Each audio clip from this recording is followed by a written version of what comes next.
tiene una connotación inclusive intrusiva, agresiva. Las tareas no son un complemento de la atención, sino son un No mecanismo voy a central. poder tampoco con eso. También le voy a fallar a mi terapeuta. Inmediatamente lo vinculé con el requisito de respuesta que nos Sí, sugieres. sí. Bienvenidos nuevamente a un video de Mi Cognitium. En esta semana vamos a estar abordando las tareas terapéuticas, por qué los pacientes sí las hacen y por qué otros no. Javi, bienvenido.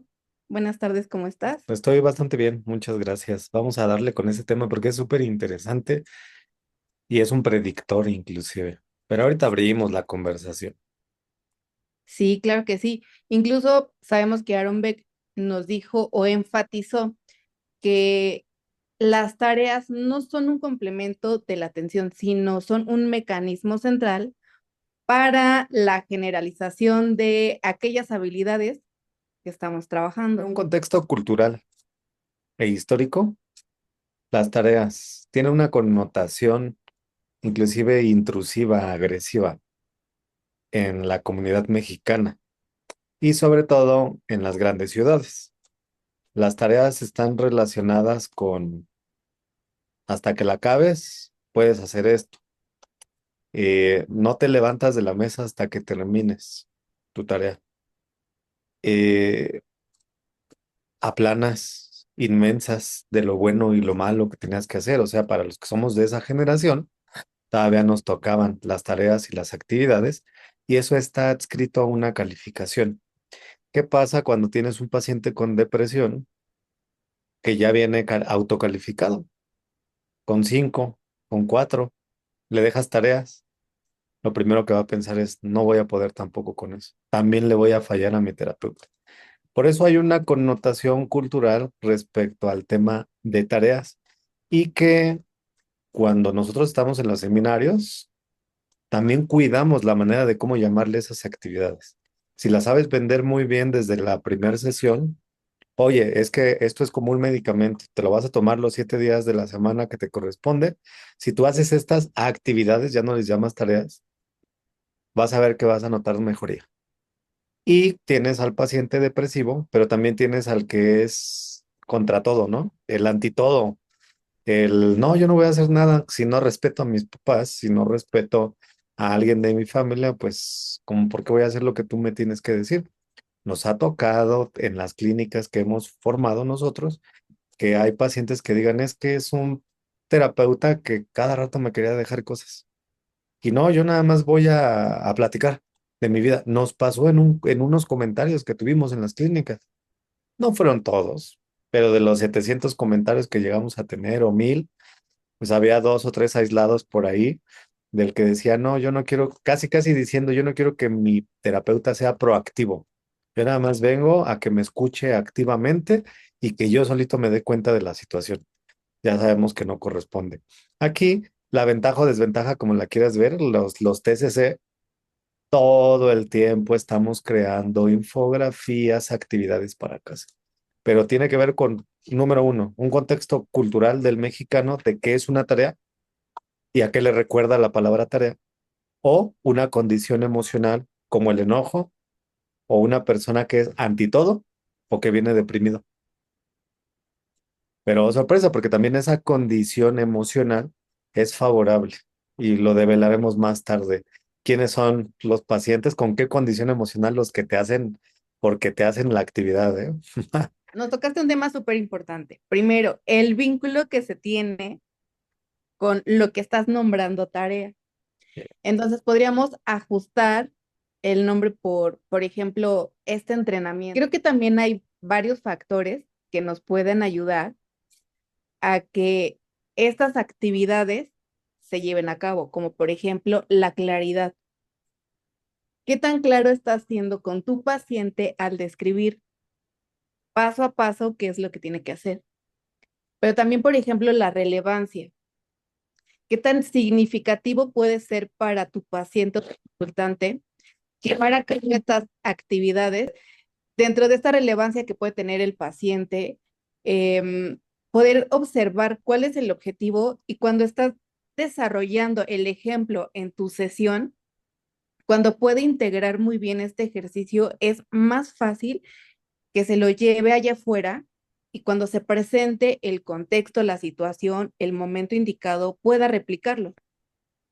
Además, me parece que también el feedback que le estás dando tú en ese momento a tu paciente dentro de la sesión puede ser algo que potencie todavía más la ejecución. Aparte que tienes que tener mucho cuidado de no dejar tareas genéricas, sino de personalizarlas de acuerdo a la situación que está viviendo tu paciente. Esto es algo que nos enseñas a hacer en Tesis en Acción, por ejemplo, con los autorregistros, que sea algo que primero lo identifique, le despierte esta curiosidad y pueda ver estos cambios. Entonces, cuando le estás dando esos pequeños resultados, esas dosis de avance, también puede servir esta motivación para que pueda ejecutar tu paciente fuera de tu compañía cualquier actividad que tú le dejes. Entonces, vemos que no es que sea mágico, sino que es un método el que tienes que ocupar para diferenciar solamente entre una tarea y realmente una transformación que esté viviendo El constantemente. punto más relevante de esto que es la claridad. ¿Alguna vez te ha tocado ir con algún médico que te diga, tómate esto, pero no te dice por qué? Sí, claro. A eso nos estamos refiriendo en la claridad. Cuando tú haces una psicoeducación de por qué un paciente se tiene que operar, por qué se tiene que tomar un medicamento, o por qué tiene que hacer respiración diafragmática todos los días para contrarrestar los shots de adrenalina que le dan en su cuerpo cada vez que se pone ansioso, lo va a tratar de entender y es probable que esa claridad lo lleve a buen puerto. Si esto ahora lo combinas con la famosa técnica de los autorregistros, el autorreporte, así es como se llama el autorreporte, el self, hacia los pacientes, lo puedes combinar con esa técnica para que ellos vayan registrando si cumplieron o no en forma de checklist. Aparte de que aborda temas de motivación, cuando llegue a sesión le haces una retroalimentación visual y a través de la retroalimentación visual fijas y haces condicionamiento operante. ¿Por qué? Porque estás reforzando esa actividad. ¿Sabes qué? También aparte que no sea una sobrecarga. Ahorita inmediatamente lo vinculé con el requisito de respuesta que nos Sí, sugieres, que nos sí. dice, por favor, ten mucho cuidado que lo que le estás pidiendo a tu paciente no sea algo que le represente tiempo, demasiado esfuerzo, cansancio, tener que dejar de hacer, o sea, sí lo va a hacer, pero no tiene que representar un mayor esfuerzo. Sí. Entonces, ahí que vas escalando poco a poco para que el resultado sea sostenible, para que también esas actividades sean sostenibles para tu paciente. En personas desmotivadas o depresivas, esa debe ser una ley general, una regla general. ¿Qué diferencia ves en que te diga Monse, métete al gimnasio 2 horas? O Monse, que empieza a hacer ejercicio en tu casa, ahí en el suelo, si quieres 2 minutos. Y vamos a ir poco a poco con otra técnica que se llama moldeamiento, que son las aproximaciones sucesivas. ¿Qué preferirías tú? ¿Qué preferiría la mente de cualquier ser humano echado hacia atrás, a lo mejor porque la está pasando mal? Lo que implica un requisito de respuesta muy bajo. Y eso no lo entienden muchos terapeutas y inundan al paciente de estrategias y de técnicas que tienen que hacer, que la siguiente semana los andan regañando y utilizan la terapia confrontativa porque no les hicieron ninguna actividad. No les hicieron ninguna actividad. Y ya nada más te enojas como terapeuta, pero porque no tienes claro lo que se ve en el curso de los 11 del cambio. Una ley general es la de la impulsividad. ¿Para qué? ¿Para qué nos la pasamos discutiendo si los pacientes van a preferir cosas sencillas o cosas complicadas? No tenemos que meternos en esa discusión que ya se resolvió desde 1800, 1700. Tiene que ser el núcleo operativo que te permite que lo que estás aprendiendo en tu sesión se pueda consolidar en tus actividades diarias, en tu vida cotidiana. Tú como terapeuta modelas, que lo practique frente a ti. que se pueda ajustar estas técnicas, preguntarle al paciente, ¿cómo te sientes? Yo incluso le pregunto a mis pacientes, ¿se siente bien? ¿Se siente cómodo? Algunos me contestan, es que me siento ridículo. Entonces ahí empiezas a ajustar toda esta actividad a lo que realmente necesita tu Muy paciente. claro, es muy claro. Y me voy a regresar tantito, nada más tantitito a lo que dijiste acerca de que no son un extra. Y retomamos lo de la retroalimentación. Pero fíjate cómo funciona. Vamos a antojarles a la audiencia los 11 del cambio, el curso como tal. Efectivamente, hay una ley psicológica que se llama incompatibilidad de las respuestas. Las actividades para casa que deja el terapeuta cognitivo-conductual no nada más es por poner al paciente a hacer cosas, porque nosotros sabemos que neurona que está ocupada, neurona no va a estar preocupada, la neurona va a estar ocupada. Y eso es un aliciente para el mismo cerebro, porque el cerebro se da cuenta de que sí puede algo que estaba procrastinando o que había dejado de hacer. Por eso no es un extra. Cumple con la ley del requisito de respuesta. Ya cumple con la ley de aproximaciones sucesivas. Cumple con la ley de distracción del pensamiento. Cumple con muchas leyes, inclusive con la de la ley del ejercicio, de que te vas volviendo experto en algo y llega un momento en el que tu cuerpo se habitúa, ya estoy hablando de otra ley, se habitúa tanto a esa repetición que generaste por incompatibilidad de respuestas y después te lo va a pedir, como la necesidad o las ganas de hacer ejercicio o de levantarte y de sonreír y de seguir siendo feliz como hasta el momento. Es un concepto tan básico que viene de las leyes físicas, las que existen, la newtoniana, de que dos cuerpos no pueden ocupar el mismo espacio al mismo tiempo. Y te das cuenta por qué seguimos rumiando y pensando en lo mismo. Las abuelitas tenían razón. ¿Por qué no haces nada? Nos dicen, ¿estás depresivo? ¿O estás ansioso? ¿O estás pensando siempre en lo mismo? Porque no estás haciendo nada. Si tu mente la mantienes haciendo tus actividades y bien dirigidas por tu terapeuta, que no son genéricas, porque te las va a poner de acuerdo a lo que tú le dijiste que te gustaba. ¿Qué estás haciendo ahí? Incompatibilidad de respuesta, perfeccionamiento a través de ley del ejercicio, requisito de respuesta bajo y después empieza a haber un condicionamiento subverbal porque ya empiezas a creer en ti misma, empiezas a creer en ti mismo y quítense porque la queso, ¿no? Ese es el punto al que me quería regresar para eso resumirlo con todas las leyes que se ven en los 11 del cambio, que es un cursazo, ¿no? De iniciación. Bienvenidos al curso de mi Cognition, que es el de los 11 del cambio. Ahora, la retroalimentación. Habrá quien diga, no, es que yo soy altruista, a mí me gusta apoyar sin ser reconocido.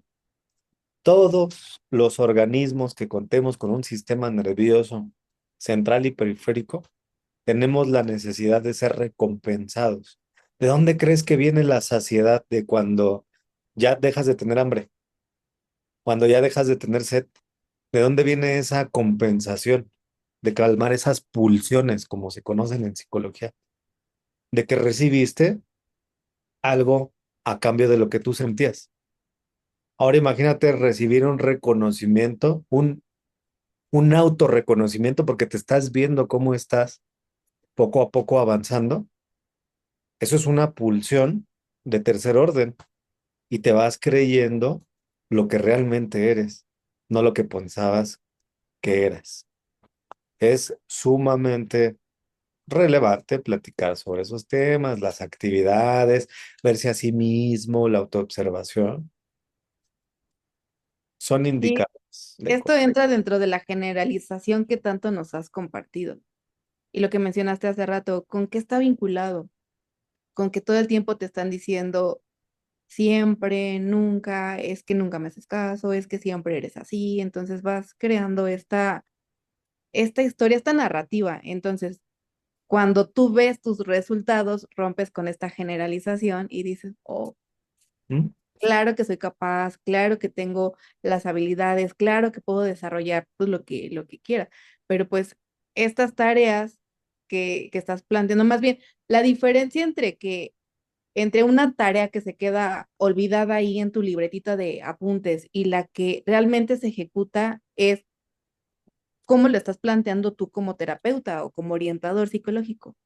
Cómo se lo estás planteando, cómo lo estás conduciendo para que pueda ver esos resultados, para que pueda ver esa motivación, que Sí. pueda observar ese alcance y el feedback que le estás dando. Y Entonces, todo esto, ¿de dónde nació? De la pregunta de las actividades que fracasan y no fracasan los pacientes. ¿Qué les enseñamos ahorita en mi Cognition? Ver por contexto, por cultura, por historia, por condición emocional y por leyes psicológicas. Eso te hace un psicólogo completo. No el que tengas maestría, el que tengas doctorado, el que no dejes de ver al ser humano como lo que es, por contexto, por familia, por cultura, por historia y por condición emocional, que están vinculadas a todas las leyes psicológicas. Monse, aunque tú y yo seamos eternamente diferentes, va a llegar un momento que la teoría central del límite nos va a unir porque hablamos el mismo idioma, comemos más o menos a las mismas horas. A lo mejor aguantamos más el picante que otras personas en otros lugares. Compartimos probablemente horas de sueño, quehaceres, horas de trabajo, a lo mejor idiosincrasia. Por eso es que fundamos mi Cognitive. Va a llegar un momento en el que nuestros cauces van a estar muy alineados y ahí es donde parte la receta secreta de mi Cognitive. Encontrar esas leyes que fundamentan el comportamiento humano. Y hoy lo venimos a develar en lo de las tareas, todo ello, pero es a lo que huele mi Cognitive, a leyes psicológicas ya demostradas, que nosotros las transmitimos con mucho gusto y con profesionalismo. Queremos enseñarte a cómo lidiar con todas ellas y cómo puedes salir avante como un terapeuta de excelencia, sobre todo contemporáneo. en mi Cognition te enseñamos cómo puedes diseñar estas tareas con dos cursos muy importantes. Primero, que ya nos compartiste los 11 del cambio, mecanismos regulatorios del comportamiento, pero también con TCC en acción. Entonces, ahí puedes aprender a diseñar estas tareas que tu paciente sí haga y que realmente también le estén generando un cambio y no nada más a tu paciente, sino también que cree esta seguridad en ti, este impacto en ti para que puedas seguir expandiéndote en estos servicios que damos. Entonces, vemos que no es magia, es un método y que pues también aprendan a ver que las tareas son este puente entre tú y la vida real y el deseo que tiene tu paciente o tu consultante para producir estos cambios que sean estables, duraderos y sostenibles. Para los fans de Hueso Colorado ya saben, cuando hablamos de una ley, luego, ¿no? La atrapan. Los que ya tomaron el curso dicen, ah, claro, se está refiriendo a esto. Lo puedes tomar como un plus a tu capacitación eterna, porque eso somos. Nos estamos capacitando y aprendiendo todo el tiempo. Las neuronas no perdonan. Si yo aprendí algo nuevo de ti hoy, Monse, se arma ahí un logaritmo cognitivo que después nos va a servir para seguir teniendo esta misma conversación con nuestros escuchas. Les mandamos un fuerte abrazo, cuídense mucho y nos vemos a la próxima. Bye.